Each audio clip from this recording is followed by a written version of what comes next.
ఒకటి లైఫ్ ఇంకొకటికి ఎప్పుడు లైట్ గానే ఉంటుంది.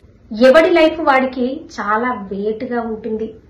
ఈ ఫోటోలో చూడండి, పైనున్న అబ్బాయి కిందున్న అమ్మాయిని కాపాడదాము అనుకుంటున్నాడు. అది కూడా ఎలాగంటే పైన పెద్ద బండరాయి ఉండి చతికిల పడి కూడా ఉన్న ఆ అమ్మాయిని రక్షిద్దామని అనుకుంటున్నాడు ఆ అబ్బాయి. కిందున్న అమ్మాయి కూడా పైకి వెళ్లాలని ప్రయత్నిస్తూనే ఉంది. కానీ మధ్యలో ఉన్న పాము ఆ అమ్మాయిని కంటిన్యూగా తన కూరలతో అటాక్ చేస్తూనే ఉంది. ఆ అమ్మాయి పైకి ఎక్కలేని పరిస్థితి. కిందున్న అమ్మాయి ఏమనుకుంటుందంటే, నేను ఇంత కష్టంలో ఉన్నా ఆ పైనున్న అబ్బాయి నన్ను పైకి లాగడానికి ప్రయత్నం చేయట్లేదు అనుకుంటుంది.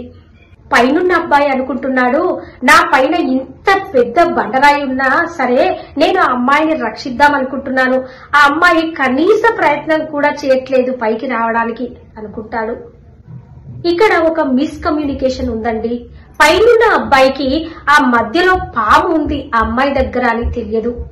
కిందున్న అమ్మాయికి ఆ అబ్బాయి పైన పెద్ద బండరాయి ఉందని తెలియదు. సిచ్యువేషన్ ఎలా ఉందంటే, మన చుట్టుపక్కల వాళ్ళు, మనతో ఉండేవాళ్ళు, మన కుటుంబ సభ్యులు, మన మంచి కోరుకునేటువంటి వాళ్ళు, మన చుట్టూ ఉండే చాలా మందికి మన కష్టాలు, మన బాధలు తెలియకపోవచ్చు. అందుకే అపార్థం చేసుకునే ముందు అవగాహనకు రండి.